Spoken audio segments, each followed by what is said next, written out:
Buenos días Adela, buenas tardes al otro lado del charco. Bienvenidos a este encuentro del ciclo Conversaciones Imagina el Mundo, organizado por el Hey Festival y El País en colaboración con el Grupo Sura. Hoy estamos con Adela Cortina. Buenas tardes, es un auténtico honor estar con usted y poder tener esta oportunidad de charlar con usted. Yo soy Francesco Maneto, corresponsal del País, y les hablo desde Ciudad de México. Adela Cortina es filósofa, catedrática de Filosofía Política y Ética. Hablaremos con ella de Ética Cosmopolita, su más reciente trabajo, un libro que seguía la estela de aporofobia, de rechazo del poder, y que de alguna manera ha sido fijado, consolidado por la pandemia y el tiempo que estamos viviendo. En él defiende la necesidad de encontrar respuestas a través y a partir de la cordura. Adela, le voy a formular unas preguntas de nuestros lectores y nuestra audiencia, empezando por María Botero, que nos escribe desde Colombia, y pregunta, en términos generales, le gustaría que nos hablara a todos de esta relación que de alguna manera está detrás del libro, que existe entre la ética y la pandemia, en este caso la pandemia de COVID-19.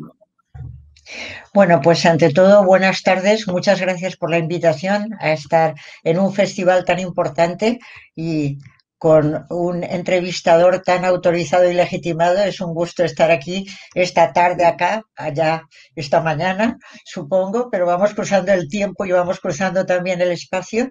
Y con mucho gusto vamos a hablar de este tema de la ética y la COVID. De alguna manera, ¿qué relación podría haber entre esta pandemia del coronavirus y la ética?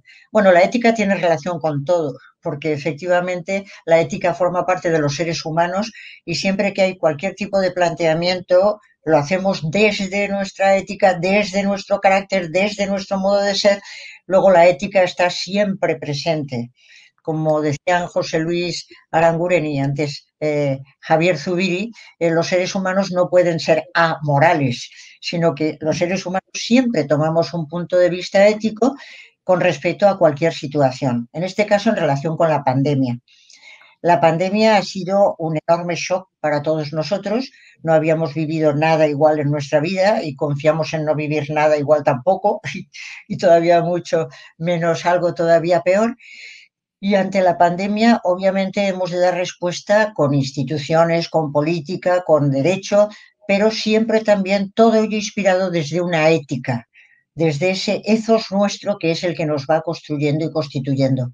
Y a mí me parece que al hilo de la pandemia han ido saliendo una gran cantidad de planteamientos éticos ante esos desafíos que se han ido desgranando, y por eso escribí el libro de Ética Cosmopolita, porque me parecía importante ir detallando qué desafíos se han planteado durante esta crisis, en concreto para la ética y para las demás instituciones. Siempre la ética está entrañada en las demás instituciones. ¿Qué desafíos se han ido planteando? Este sería el gran tema, ¿no? Y en principio yo creo que hay un desafío clarísimo, que es que hemos descubierto nuestra fragilidad y nuestra interdependencia entre todos los seres humanos. Yo decía en el libro que, siguiendo también algún otro autor, no se puede celebrar ya el Día de la Independencia, sino el Día de la Interdependencia, porque los países demuestran que han madurado cuando se dan cuenta de que somos interdependientes. Nos estamos dando cuenta con el tema de las vacunas, que está siendo tremendo. De pronto nos encontramos que unos países sí tenían vacunas, sí tenían materiales protectores, sí tenían, y otros países no teníamos absolutamente nada. Y cuando llegó la pandemia dijimos, ¿y qué hacemos ahora? No tenemos guantes, no tenemos mascarillas, no tenemos... éramos absolutamente dependientes de otros. todo menos autosuficientes.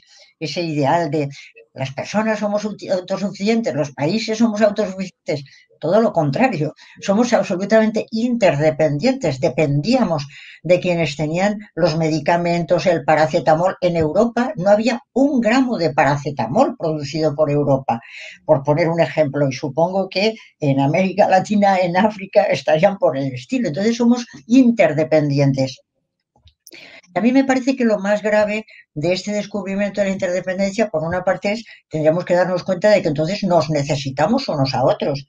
Es elemental. El apoyo mutuo es absolutamente elemental. La solidaridad es elemental. Nos hace falta ser solidarios. Pero claro, ¿cuál es el gran inconveniente? Pues el gran inconveniente es que esa interdependencia es asimétrica. No sé si me estoy explicando bien, pero me parece que es fundamental darse cuenta de que la interdependencia es asimétrica. Hay países que tienen petróleo, hay países que no lo tienen, hay países que tienen los medicamentos, hay países que no los tienen, hay países que entonces, claro, la interdependencia es asimétrica, no estamos al mismo nivel unos y otros. Y sin embargo, hay que llegar a tener unas relaciones justas, porque la pandemia nos ha afectado a todos los seres humanos y además a la naturaleza. No ha quedado ninguno excluido, a todos nos ha afectado. ¿Cómo dar una respuesta que sea justa si no es organizando algún tipo de sociedad cosmopolita, que quiere decir que es una sociedad en la que todos, absolutamente todos, son ciudadanos sin exclusión? Esa es la clave del cosmopolitismo, ¿no? Y aprovecho, pues al hilo de lo que acaba de comentar y de esta introducción, para hacer una pregunta de Mario Punzo, desde Argentina.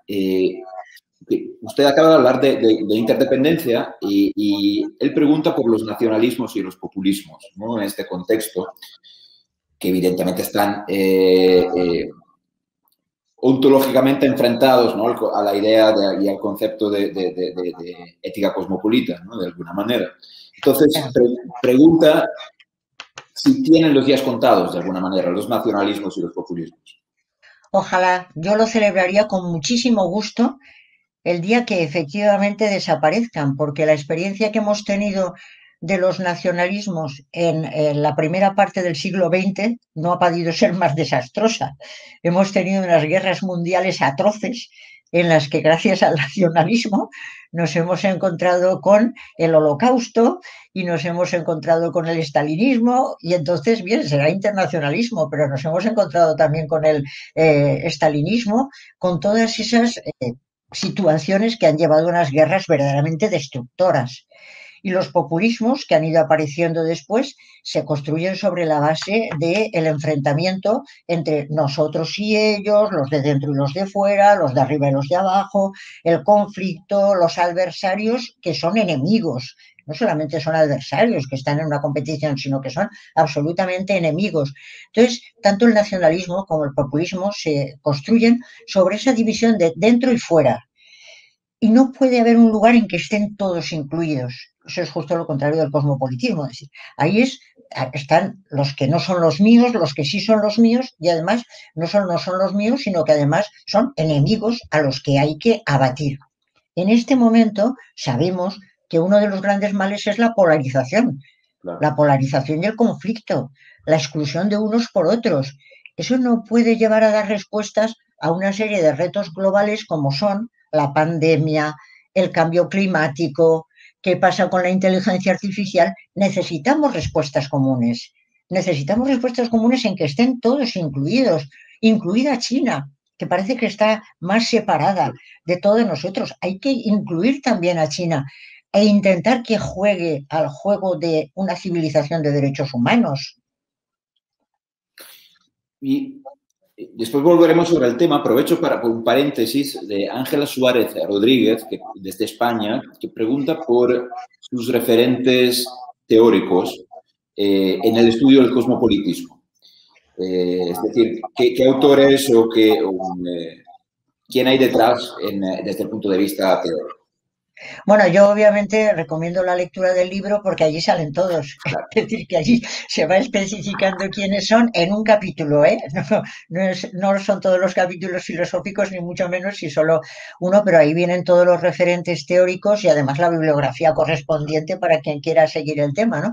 Pero, como saben, el cosmopolitismo, desde un punto de vista filosófico, pues empieza en el siglo V antes de Cristo, nada menos, y a mí me parece muy interesante darse cuenta de que al comienzo hay como dos líneas, la de el primero que dijo que era cosmopolites, ciudadano del mundo, que es Diógenes de Sinope, en el siglo V antes de Cristo, el llamado Diógenes el Cínico.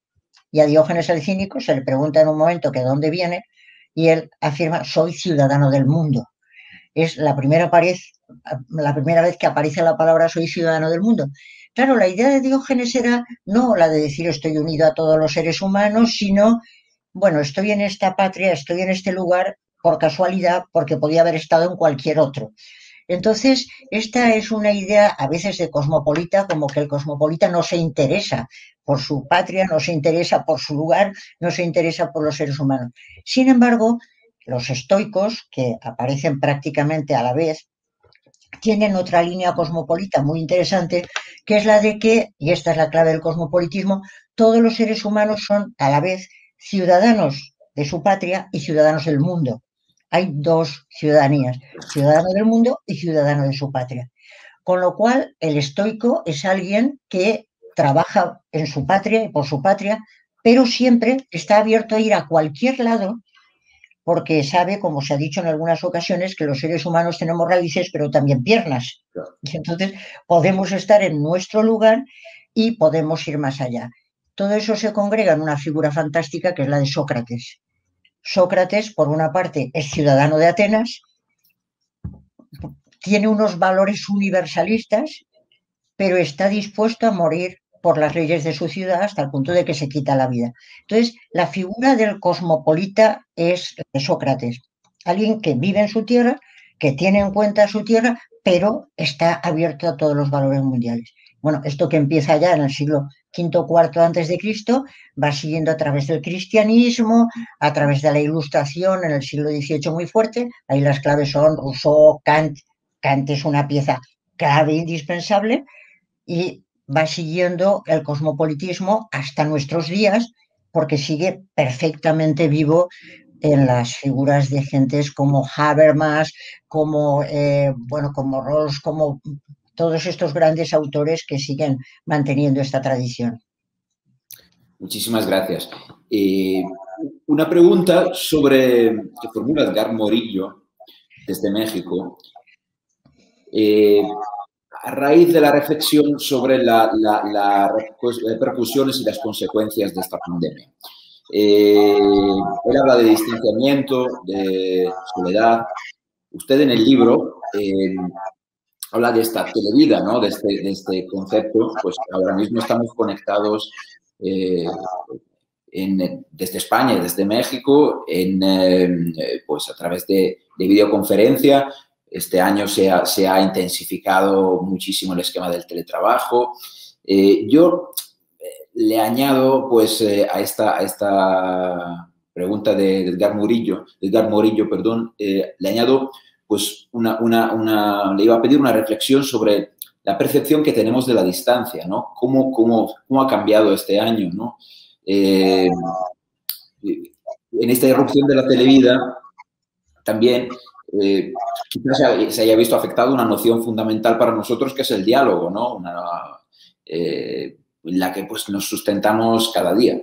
Entonces, pues, ¿qué opina? ¿Va a ser posible regresar a un esquema de diálogo anterior a la pandemia o estamos condenados a seguir en esta televida? Pues yo creo que hemos de hacer todo lo posible para recuperar lo que nos constituye como seres humanos, que es el diálogo a poder ser presencial. Creo que los medios telemáticos hay que utilizarlos cuando no tenemos otro recurso. Deben sustituir aquello que no tenemos otro recurso. A mí en este momento me encantaría estar tranquilamente en México. A mí en este momento me encantaría estar en América Latina con todos ustedes, porque lo que más me gusta, o con todos vosotros, porque lo que más me gusta es llegar a un país, empezar a conocer a las gentes las conoces cuando te vas a comer, cuando te vas a tomar un café, hablas, te cuentan, les cuentas, empiezas a conocer el entorno, te presentan todo su patrimonio artístico, que es una parte suya, vas conociéndolo todo personalmente y entonces aprendes muchísimo más de la gente y de las personas de lo que puedes hacer con una comunicación como la actual, que si no hay otra cosa, me parece muy bien, pero si hay otra cosa, en absoluto. Por eso yo digo en el libro, y además lo mantengo, que sustituir la vida por la televida jamás. La vida hay que recuperarla como es, presencial, relacional.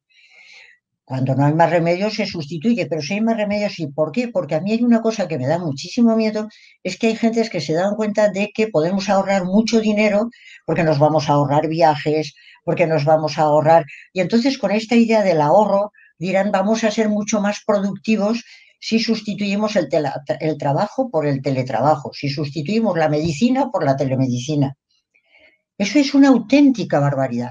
De verdad, yo comprendo que en ocasiones no haya más remedio que recurrir a la telemedicina, pero ¿cómo se va a comparar la relación médico, pacientes, enfermeras con la persona que le cuenta, no se preocupe usted, le vamos a hacer esto, le vamos a hacer lo otro, usted se va?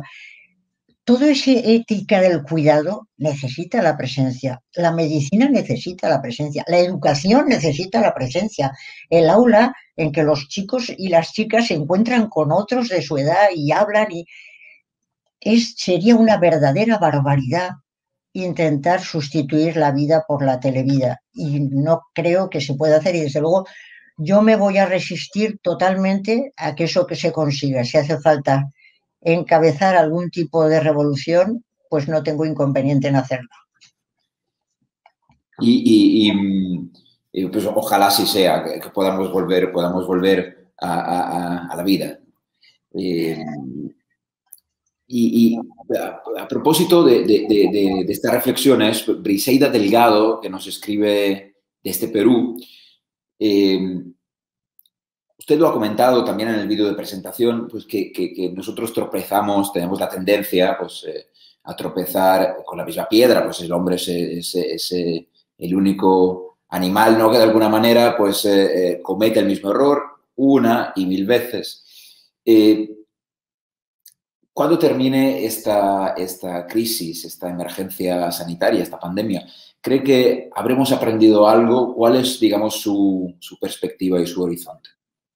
Bueno, pues en primer lugar, hemos de darnos cuenta de que esta pandemia del coronavirus, que cada vez aparecen más mutaciones y más virus extraños, etcétera, va a durar lo que dure, pero aunque se acabe en un momento determinado, que supongo que sí, siempre estamos en situación de pandemia. No creamos que nos vamos a librar de la situación de pandemia. En cualquier momento se puede plantear. Entonces hay que estar siempre prevenidos, que no nos ocurra otra vez que no tenemos el material suficiente, que no hay el tipo, los médicos, enfermeras, etcétera, suficientes. No, eso por supuesto que no. Tenemos que aprender, aunque solamente sea eso. Pero también hay muchas más cosas y yo en este sentido creo que hay algún capítulo del libro en el que se trata de ir viendo qué elementos de cosmopolitismo ya hay en nuestra sociedad. Es el último capítulo. ¿Qué elementos hay ya? Y hay una gran cantidad de elementos que ya están funcionando en sentido cosmopolita. Por ejemplo, los países cada vez se van uniendo más en uniones supranacionales como la Unión Europea o Mercosur. Ya no es aquella idea de que los países están totalmente aislados, la soberanía no se puede compartir. Sí, se puede compartir la soberanía. Cada país tiene su constitución. No, están apareciendo constituciones cosmopolitas que se van trazando ya desde distintos lugares. Hay un sector de la sociedad civil que es un sector absolutamente cosmopolita. Todas las organizaciones solidarias, todas las propuestas solidarias que hay de distintas organizaciones. La Declaración de Derechos Humanos es una declaración que exige cosmopolitismo. Entonces, hay muchos elementos ya que están. Y, por ejemplo, en el terreno ético está todo el ámbito de las llamadas éticas aplicadas, que es impresionantemente bollante. La ética de la economía y de la empresa, la ética de la inteligencia artificial, la ética. Hay códigos mundiales de todos esos tipos de ética que ya están presentes. No se trata de decir, bueno, habrá un día que habrá un código, ¿no? Es que ya están presentes. Y eso hay que ir potenciándolo porque si toda la humanidad es afectada, toda la humanidad tiene que ser beneficiada. Es que esa es la clave del libro. Si la globalización afecta a todos, los beneficios de globalización tienen que llegar a todos. Por eso hay que construir la sociedad cosmopolita. Y ya hay mimbres para construir este cesto. Y uno de estos códigos fundamental es, usted habla de ello, es la hospitalidad, ¿no? También la idea de hospitalidad, es decir, la idea de que nadie puede quedar excluido, ¿no? Y todos, ¿no? De alguna manera tienen que encontrar o tener de entrada, digamos, un lugar, ¿no? Un lugar en el mundo, una patria que no necesariamente tiene que ser una patria, digamos, física del lugar donde se ha nacido, ¿no? Usted, en su observación, digamos, del mundo, ¿es optimista en relación con esta idea de hospitalidad? Sobre todo, aquí estamos en un continente donde en España también se nota, ¿no? Pero en Colombia, yo he vivido en Colombia, hay millones de venezolanos, ¿no? Hay 2 millones de venezolanos solo en Colombia, según el cálculo de Naciones Unidas, que además han llegado caminando, ¿no? En muchos casos. En México hay decenas de miles, en Ecuador, en Perú, hay cientos de miles digamos, de desplazados, ¿no? Venezolanos. Y que tuvieron pues, que huir, ¿no? Y caminaron, pues, y caminaron miles de kilómetros. ¿Usted es optimista en relación con esa idea, ¿no? de hospitalidad? Bueno, en este momento yo siempre digo que a mí optimismo y pesimismo, como son estados de ánimo, no me interesan mucho, porque el estado de ánimo es algo que cambia de un momento a otro y ni siquiera te enteras, ¿no? Cierto, Y a sí. mí me gusta más hablar de esperanza o no Eso, esperanza. sí. Entonces, Era una simplificación, pero sí, usted tiene toda es la que a razón. veces hay gente que en este momento me acuerdo de algo maravilloso y estoy optimista, pero de aquí a un momento se me va ese recuerdo y ya estoy pesimista. No, no. Yo Claro. creo que hay que construir esperanza. Eso es lo que nos toca, ¿no? Y ahí yo en este momento no estoy demasiado esperanzada. Porque ya en Aporofobia, mi último libro, Aporofobia, el rechazo al pobre, el último capítulo era sobre la hospitalidad y llevaba por título Hospitalidad Cosmopolita. De alguna manera este libro es una prolongación del anterior, pero una vez hemos sufrido los efectos de la pandemia que ha pasado y que hemos aprendido en este tiempo, ¿no? Y yo estoy un poco desesperanzada con el tema de la hospitalidad porque estoy viendo que efectivamente en todos los países está creciendo el nivel de la inmigración y sin embargo no se resuelve esa hospitalidad que es una necesidad humana. Si las gentes tienen que venir de otro país sencillamente porque allí no pueden sobrevivir y somos incapaces de resolver los problemas en el país de origen, lo menos que podemos hacer es acoger a los que vienen de fuera porque no tienen otro remedio. Porque si estuvieran bien en su casa no vendrían, porque las gentes donde están mejor es en su entorno, en su casa. Entonces hay una situación primero de no resolver los problemas en el país de origen y después cuando llegan las personas y es atroz, por lo menos desde luego ocurre en América Latina, con Colombia, con todos los países, en todos los países vienen los de al lado, el Perú vienen los de, en todos los países vienen gentes de al lado, que son las gentes más desprotegidas, las más pobres, las peor situadas, y la acogida no está resuelta en absoluto.